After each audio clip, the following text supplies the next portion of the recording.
ঈশ্বরের আশীর্বাদে ঘন কালো রাতের শেষে আরও একটি সুন্দর সকাল। আর এই সুন্দর সকালকে সাক্ষী করে আমার ইউটিউব পরিবারের সমস্ত দুষ্টু মিষ্টি বন্ধুদেরকে সাথে নিয়ে প্রত্যেক দিনের মতো আজকেরও পথ চলা শুরু। চলো আগে নিজের পরিচয়টা দিয়ে নিই, তারপর আরও অনেক গল্প করব তোমাদের সাথে। নমস্কার, কেমন আছো সবাই? আশা করছি সবাই তোমরা খুব ভালো আছো, আর আমরাও ভালো আছি। আজকে আমার আরও একটি নতুন ব্লগে তোমাদের সবাইকে অনেক অনেক স্বাগত জানিয়ে ব্লগটি শুরু করছি, আর আশা রাখছি ব্লগটি তোমাদের ভালো লাগবে।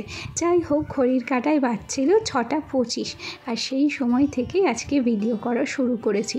সচরাচর প্রত্যেক দিনই ওই 5:30 5:31 মধ্যেই উঠে পড়ি, তবে আজকে সত্যি বলছি একটু ভালো লাগেনি গো উঠতে। আর ঘুম থেকে চটজলদি উঠে হাত মুখটা ধুয়ে নিয়েছি, কেন কি ঘুম থেকে উঠে আমি হাত মুখ ধুতে 2-1 দিন দেরি করি, আবার 2-1 দিন তাড়াতাড়িও করে নিই। তো আজকে ঝটপটই মুখটা ধুয়ে নিয়েছি। ওদিক থেকে মা তো চা করেই রেখেছিল, সেই চাটুকু একটু গরম করে এই যে ছেঁকে নিয়ে খেতে বসেছি। মা দেখো ওদিকে সকাল সকাল কিন্তু অনেক জামা কাপড় কেচে দিয়েছে আজকে।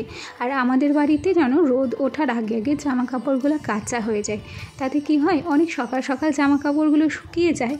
আর মা জামা কাপড় কেচে টেচে একেবারে বাসি কাপড়টা ছেড়ে রান্না বসিয়ে দেয়। সেক্ষেত্রে যেদিন আমাদের বাড়িতে কাছাকাছি হয়, রান্নাটা একটু লেটে হয়। স্বাভাবিক, জামা কাপড়ের ঝুড়ি নিয়ে কাচতে বসলে রান্না বান্না তো দেরি হবেই, তাই না? ওদিক থেকে সোনা এখনও ওঠেনি জানো তো, সেই জন্য চলে এলাম এ ঘরটাতে। আসলে সোনা এখন 10:30টার দিকে ঘুমোচ্ছে, আর সেই কারণে সকালবেলা একটু দেরিতে উঠছে। ওদিক থেকে একটা সমস্যা হয়ে গেছে জানো তো। আসলে ও বাড়িতে তো আমি ছেলের জন্য একটা টিচার ঠিক করেছি, তো তাকে না 7:30টায় টাইম দিয়েছি পড়াতে আসার। এখন ছেলে উঠছে 8টায়, তো কি করে যে 7:30টায় আমার ছেলেকে পড়াতে আসবে সেটাই ভাবছি। যাকে চলে, যা হবে হবে, আগে তো বাড়ি যাই, টিচার আসুক, তখন না হয় তুলে দেওয়া যাবে 7টার মধ্যে, তাই না বলো? তবে ওই যে ছেলে ঘুম থেকে ওঠে না বলে পড়তে যে লেট হবে, তা করলে আর পড়াশোনা হবে না। যদিও বা আমার ছেলের এখনও পড়ার বয়স হয়নি, শুধুমাত্র দুষ্টুমি করে বলে ওকে একটা টিচার ঠিক করে দিয়েছি জানো। আর তার উপরে সত্যি কথা বলতে কি, বাচ্চা কাচ্চারা দেখবে টিচারের কাছে যতটা ভালোভাবে পড়ে, মায়েদের কাছে কিন্তু ততটা ভালোভাবে পড়ে না, মায়েদের কাছে শুধু দুষ্টুমি করে।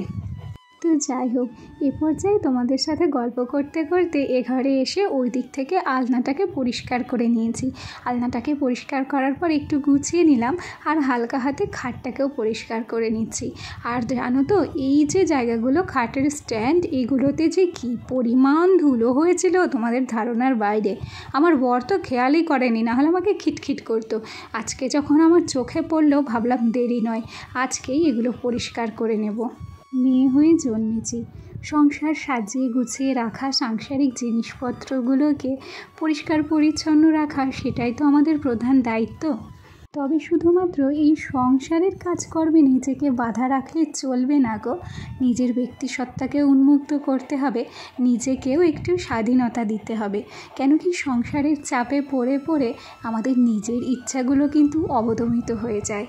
তো যেহেতু আমরা চাকরি বাকরি করি না, কোনো ব্যবসা বাণিজ্যও করি না, এই ঘরের কাজকর্মই করি, তবে এটাকেই কিন্তু আমরা কাজে লাগাতে পেরেছি।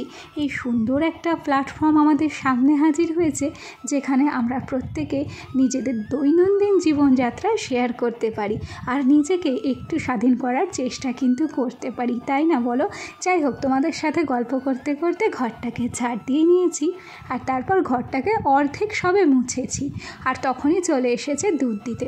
হাতটা ধুয়ে দুধ নিয়ে নিলাম, আর তারপর এই যে বাইরের সিঁড়িটা, এটাকে মুছে নিচ্ছি। আজকে সিঁড়ির সাথে সাথে গেটটাকেও মুছেছি জানো তো। কেন কি, আমাদের বাড়িতে যেসব নামকরা পেন্টাররা আছে, সেই পেন্টারগুলো ওই সিঁড়িটাকে পেন্টিং করে রেখেছিল, সেই জন্য দেখতেও খারাপ লাগছিল, ওই জন্য ওটাকে মুছে দিয়েছি। ওদিক থেকে সিঁড়িটা মুছে এই যে ভাবছি কলের পটটা ভালো করে ধুয়ে নিই। কেন কি, পায়ে পায়ে কলের পটটায় ভালোই কাদা ওঠে, সেই জন্য যখন থালা বাসন ধুতে বসা হয় তখন খুব একটা ভালো লাগে না। আর কি বলো তো, তোমার কাজের ক্ষেত্রটা যদি তুমি পরিষ্কার পরিচ্ছন্ন করে রাখতে পারো, তাহলে দেখবে সব সময় না একটা মনের মধ্যে আলাদা রকম পজিটিভ এনার্জি আসে, তাই না? যাই হোক, একের পর এক কাজ সংসারে সাজানোই থাকে জানো। এই যে কলের পাটটা ধোয়া হলে তারপর সোজা চলে যাব দুধের কাছে। আসলে দুধটা হালকা আছে বসিয়ে দিয়েছিলাম, আমি ভাবলাম হালকা হয়ে দুধটা ফুটতে থাকুক, আর ততক্ষণে কিন্তু কলপাটটা আমি মুছে নিই। আর জানো তো, সত্যি কথা বলতে আমি মোটেই লজ্জা পাই না। আমাদের বাড়িতে ফ্রিজ নেই, সেই জন্য এই দুধটাকে রাত পর্যন্ত রাখতে ভীষণ কষ্ট হয়। তো কি করি জানো তো, এই দুধটা একটা থালার ভেতরে জল নিয়ে সেই জলের ভেতরে দুধটাকে বসিয়ে হালকা একটা পাতলা ঝুড়ি দিয়ে ঢাকা দিয়ে রাখি।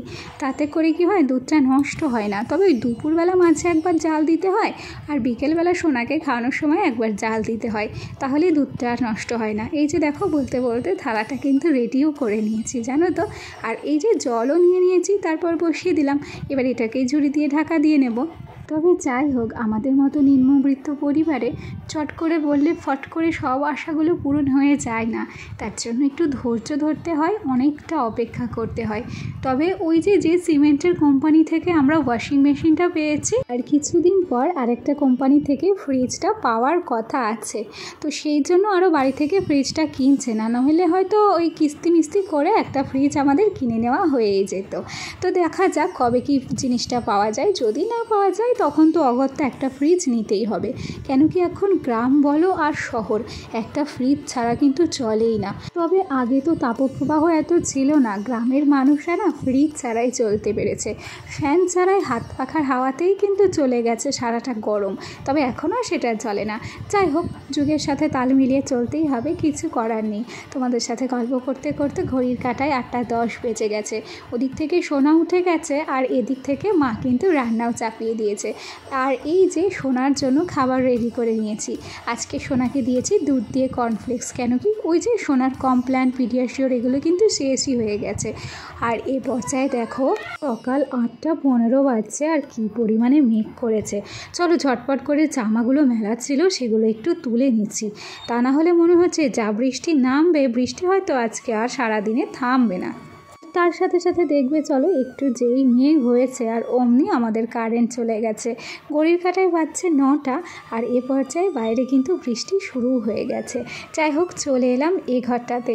বাসি বিছানাটা না আজকে এখনও পর্যন্ত তুলে সারতে পারিনি, সেই বিছানাটাকেই একটু তুলে নিচ্ছি। সত্যি কথা বলি, বড় বড় অট্টালিকা রাজপ্রাসাদে যে কেমন শান্তি সেটা বলতে পারবো না। তবে এই টিনের ঘরে যে রাত্রেবেলাতে কী পরিমাণে শান্তি ধারণা করতে পারবে না। কম্বলটাকে তো গোছাতেই দেখলে কম্বল গায়ে দিয়ে শুতে হয় এত গরমে। আর ওই যে আমাদের যে এক কোঠরি পাকা ঘর দেখেছো, ওটাতে রীতিমতো 3টে ফ্যান চললেও আমাদের কিন্তু ছটফট করতে হয় গরমে। আর সারাদিনের কাজকর্ম সেরে রাত্রে যদি একটু শান্তি করে ঘুমোতে না পারি, তো তার থেকে বড় অশান্তি আমাদের মনে হয় আর কোনো কিছুই নেই। আর ঘুম পূরণ না হলে কি বিশ্রী খারাপ লাগে বলো সারাদিন, আমার তো ভীষণ খারাপ লাগে। যাই হোক, ওদিক থেকে আমার কিন্তু বিছানাটা গোছানো হয়েও গেছে তোমাদের সাথে গল্প করতে করতে। আর এ ঘরে দেখো, মা আজকে মাছ নিয়েছিল, যদিও বা প্রায় দিনই আমাদের বাড়ি মাছ হয় জানো তো। আমার ছেলে আবার মাছ ছাড়া খেতে পারে না। আর এই যে দেখো, বৃষ্টি শুরু হয়ে গেছে, আর আমার ক্যামেরা মুক্ত দানার মতো ঝরে পড়া বৃষ্টি আমি কিন্তু ক্যামেরাবন্দি করেও নিয়েছি। আর এই যে আমাদের উঠোনের অবস্থা, একটুখানি ব্যাঙে বাথরুম করে দিলেও আমাদের উঠোন কিন্তু এরকম জলমগ্ন হয়ে যায়। যাই হোক, ওদিক থেকে গল্প করতে করতে এই যে মার তরকারিটা প্রায় রেডি হয়ে গেছে। উচ্চা দেখো কাণ্ড, গল্প করতে করতে একটা কথা বলতেই ভুলে গেছি। আমার আজকের ভিডিওটা তোমাদের কেমন লাগলো কমেন্ট করে জানিও। আর হ্যাঁ, যদি নতুন বন্ধু কেউ এসে থাকো, ভিডিওটি ভালো লাগলে আমার এই ছোট্ট পরিবারের একজন মিষ্টি সদস্য হয়ে আমার পাশে থেকে যেও। কেন কি বলো তো, এই ছোট্ট চলার পথে তোমাদের সহযোগিতা, তোমাদের সাহায্য না থাকলে কিন্তু এই বড় রাস্তাটা অতিক্রম করা আমার পক্ষে মোটেই সম্ভব না। তাহলে চলো আজ আসি, কাল আবার দেখা হবে। সবাই ভালো থেকো, টাটা।